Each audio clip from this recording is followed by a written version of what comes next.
Next from Springfield, we talked to Dalitso Sulamoyo, President and CEO of the Illinois Association of Community Action Agencies, about the effects of the budget impasse on community action agencies and their effort to help the impoverished with electric bills during the summer.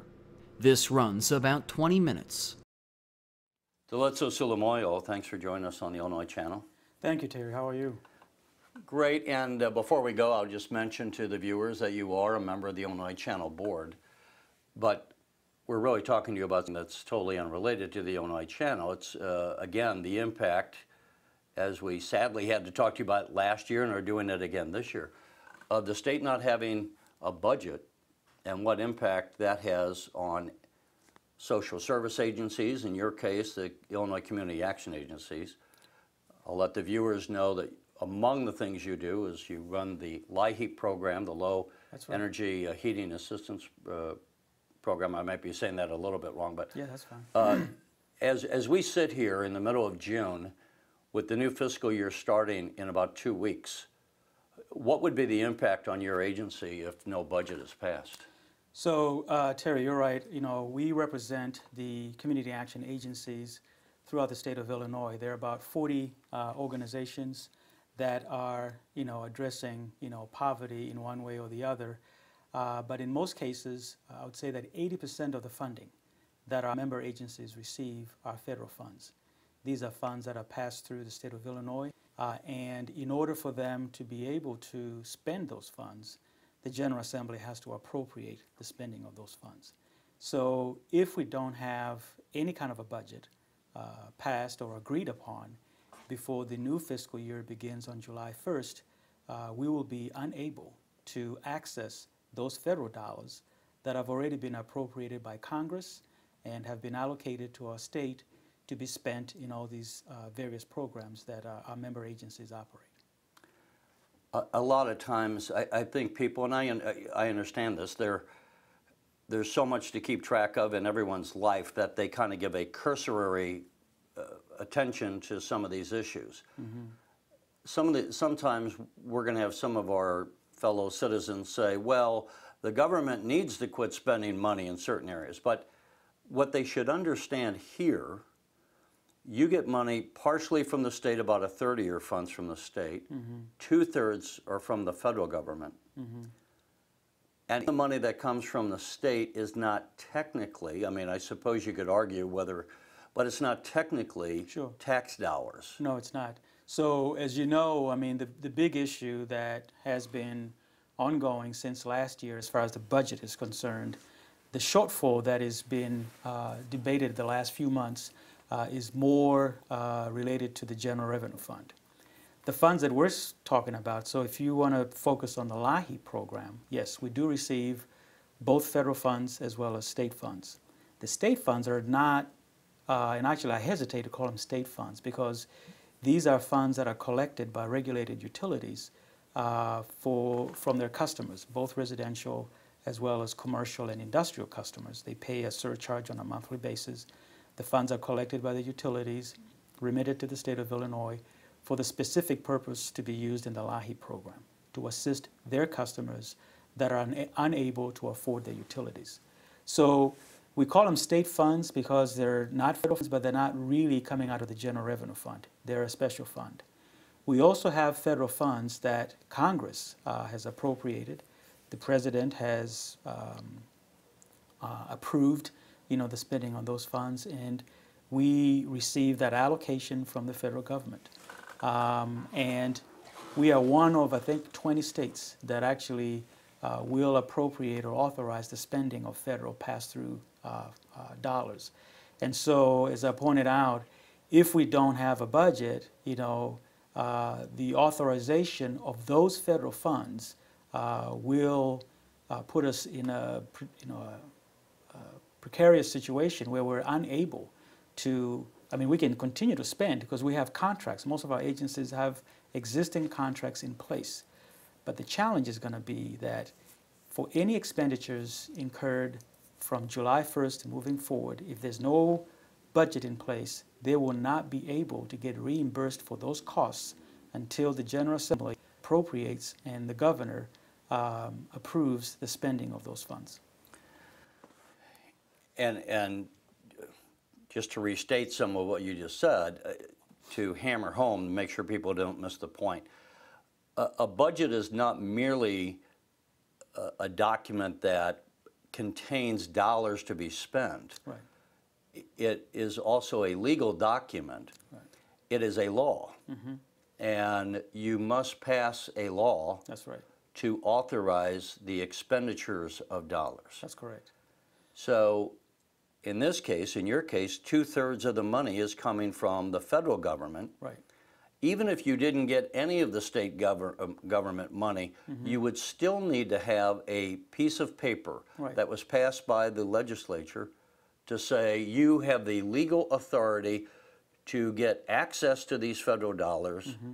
to then spend for the LIHEAP program. Absolutely. And I think it's also important for your viewers to know that there are various types of federal funds that our state receives. There are some funds that will require some sort of a state match to be used, and in some cases that state match will come out of the General Revenue Fund.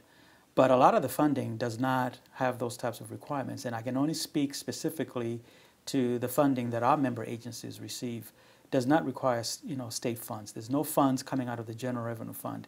These funds have no bearing or impact whatsoever on whatever shortfall that is being debated regarding the budget. These are funds that have already been approved by Congress. All we have to do is get an appropriation so that we don't interrupt any services that are being provided as we speak, so that these agencies, not just ours, but there are other social service organizations and other projects that are using federal funds that need that authorization from the General Assembly, and as you rightly pointed out, for the governor to sign so that that spend becomes law and we continue about our business. But without that, those funds will be sitting there, whether it's the LIHEAP funds that are being collected on a monthly basis by the regulated utilities or the federal funds that have already been allocated to the state of Illinois. If we don't have an appropriation, those funds will be sitting and we will not be able to access them until there is a budget law passed. About how many federal dollars do you get and about how many state dollars? It's really money that the state is holding on your behalf. How much would come from the state funds versus federal funds? So I'm going to answer it two different ways. Specifically for the network of agencies that we represent, the key funding that community action agencies receive, there's LIHEAP funding that we've talked about. There's weatherization funding. We have both state as well as federal funds. And then there's also what we call the Community Services Block Grant, which is funding that only goes to community action agencies. So there may be other funds that other agencies receive on their own, but in terms of core funding that goes to community action agencies, it will be those funds. Now, I've looked at, I think it's the Legislative Research Unit at the General Assembly, does an annual report on federal funds. And I just found that out just a few weeks ago because of this whole issue of trying to get federal funds appropriated. And I think from the 2014 report, it said that there are probably about 300 sources of federal funds that the state of Illinois receives. So it's quite a bit that would be impacted. Yeah, so not just your organization. There's workforce funding that there are other organizations that do. Some would be transportation, probably federal highways funds. Absolutely, yeah. In fact, we just had a press conference by the Transportation Coalition was saying there's money to be spent on the highways, but we can't spend it come July 1. Right. Unless you pass a new law authorizing us to have access to that money. Right. Now, I will say that there is precedence that was set last year. Now, of course, this has been a completely new environment for a lot of folks. But last year, what happened, if you remember, when the budget that was sent to the governor was vetoed, there was only one spending that he authorized, which was the funding for schools K through 12 for education. Everything else was vetoed. And what that did is it set in motion almost a crisis and I can only speak for the social services, because we were relying on those federal funds that were then vetoed, and we couldn't access those funds as we were providing services. So what happened is that there was agreed upon budget bill that was passed. It came out of the Senate to authorize federal funding. So it was a standalone budget for federal funding, and it was Senate Bill 2042 that was sponsored. Again, it came out of the Senate, and it was voted on. I mean, everyone agreed on it. It was a bipartisan vote, and the governor signed it immediately after it went to his office. And that was all for all federal funds? All federal funds, correct. So are you arguing this year do basically the same thing? Yeah, and you know, we don't want to be viewed as if we're trying to pick, you know, winners and losers, but I think this makes good sense given the environment that we're in. I think it makes good public policy that if in the event that there is no agreement on whatever is being negotiated for, I would say both FY 2016, but more specifically FY 2017 budget, to at least go ahead and authorize that what I would call the non-controversial spending in our budget, which would be the federal funds and the special funds. Those should not be tied to the general revenue fund. And I think if they do that, that will, I mean, it's not going to solve all of our issues. Yeah, the real debate, and I know people, let me just, if I might. Sure. People should understand that there's two parts of the budget. One way to look at it, it's almost like one of these paper plates that has division, where you put the peas in the one little area and you know, the corn in one little area, but the big spot is for the turkey and the gravy, so to speak. That's right. The big part of our budget is the general revenue funds, but there are these little cutouts of other funds, specialized funds, whether it's the highway fund, every time you get gasoline, you pay a portion of it into to go to the road funds. And in your case, when we pay our utility bills, it is to where that money goes in then to the pay for the LIHEAP program. Right, right. So that said, as you say, if we could get authorization from both the feds and the governor to sign off on those specialized funds, then you'd be back in business and operating and be able to give aid to those who would qualify for it. Absolutely. Yeah. If you don't get the money, how long can you operate? And are you going to be facing layoff of personnel without that funds? I would say that varies. So, you know, our members, we have both agencies that are parts of units of local government, and then we have others that are not-for-profits. There are some agencies that have reserves. There are agencies that have, you know, access to lines of credit. But, you know, I think if we were to learn from what's happened these last few months, you know, there are a lot of not-for-profit organizations that are owed millions of dollars by the state of Illinois. You're not, though, right? Some of our agencies are, okay. But I wouldn't say it's to that extent, because most of our funding is federal pass-through funding that, you know, comes through the state of Illinois. But if in the event that there is no budget, and if this drags on, you know, longer than the beginning of the fiscal year, we will be facing some layoffs. Our estimation, we've done surveys with our membership, without the federal funds, you know, we could be looking at over 1,000 employees that will be laid off. We would be looking at over 1,000 vendors that not be able to do business with, vendors that we buy supplies from. We'll be looking at thousands of individuals being denied services. You know, our network alone serves over 1 million individuals in the state of Illinois. And the other thing is, you know, when people say charity or social services, you tend to think this is a puny little operation. Right. The fact is, a lot of nonprofits are big business. They are, and in a lot of cases, they are the largest employers in their communities. Some of these, you know, your total budget is about what? Collectively, you're talking about with all of our agencies collectively? Yeah, let's say that. It's over $1 billion.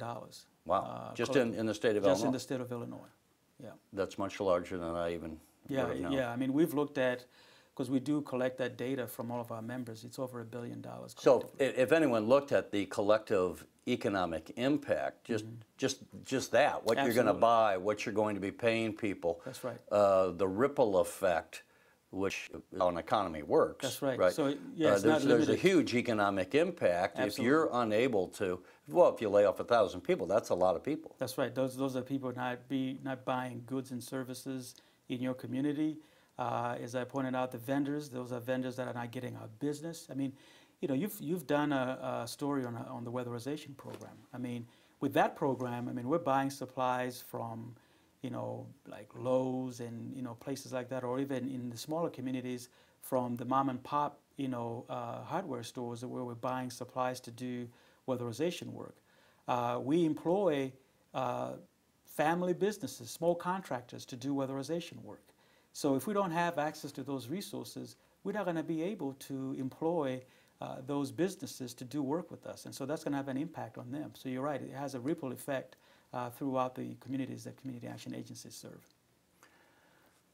Well, at this point, the House was supposed to meet the first 2 Wednesdays. They had those sessions canceled. Mm-hmm. We will have to wait to see if, as we tape this, they meet on the, whatever they would, the 22nd, I suppose, of June. Mm-hmm. If a bill were passed through and the governor signed off on it immediately, how much time do you have to receive these funds before, and I guess the question is really, how long can you wait? How soon before it becomes a crisis or where you have to start laying people off? Well, if I can just use last year as an example, I think we didn't get the federal funds, you know, the bill passed and approved, I think it was in August. And by that point, there were some agencies that had started to lay off staff. And I think the circumstances maybe were a little bit different last year because with the LIHEAP funding, we had ran out of funds, I think, as soon as March of last year. So that, compounding it with not having the authorization to spend federal dollars, it did have a significant impact on a number of our agencies. So, you know, did they keep? I mean, some people are entry-level positions and they're easily enough to replace, but you can't, if you're losing an administrator or something, it's not as easy to replace some key personnel. Right. Were you able to avoid, or your agencies able to avoid? Some people didn't come back. I mean, you know, in some instances, particularly with the LIHEAP program, I mean, we were not able to resume services until we got access to federal funds in October. So you had instances where people started to get laid off in March, and so, you know, folks are not going to wait 6 months, you know, to be called back to go to work. So in some cases, these were skilled professionals that had been trained to work in the program. It's not just a matter of taking an application and then providing the services. There's a lot of skill that's involved in working with folks that come into assistance agencies. And so when you lose that, you know, pool of staff, it does have an impact on the agency. And I think for folks to understand that, you know, particularly for a not-for-profit, it's not as easy as once the funds, you know, the funding is resumed, that we're just going to be able to, you know, like turning on a switch. It does take some time for an organization to recover from an impact like that. So. And maybe this isn't a significant source of income, but the state treasurer today just mentioned that on the first quarter of this calendar year, the state of Illinois lost close to $8 million in investment income because he wasn't able to have that, and the budget impasse could cost the state as much as, you know, $32 million over the course of a year. Mm-hmm. When you don't have the funds, on the other hand, you don't have it buried in a coffee can in the backyard. Right. Would you be making some interest or some no, we don't. kind of money off that? No, we don't. So we don't make any interest on any of the funding that we receive. You know, when we get the funds are specifically used in the program. We don't earn any money, so we don't make a profit, for instance. Is that because it just goes out too fast, or? Some of it is based on the rules that are, you know, related to grant funds that we receive. So, I mean, just to be clear that, you know, we don't make any money. Okay. Any funds that we may, as a not-for-profit, you know, there may be some other ventures that you could be involved in that will bring what we call unrestricted resources that you can use for like a rainy day fund.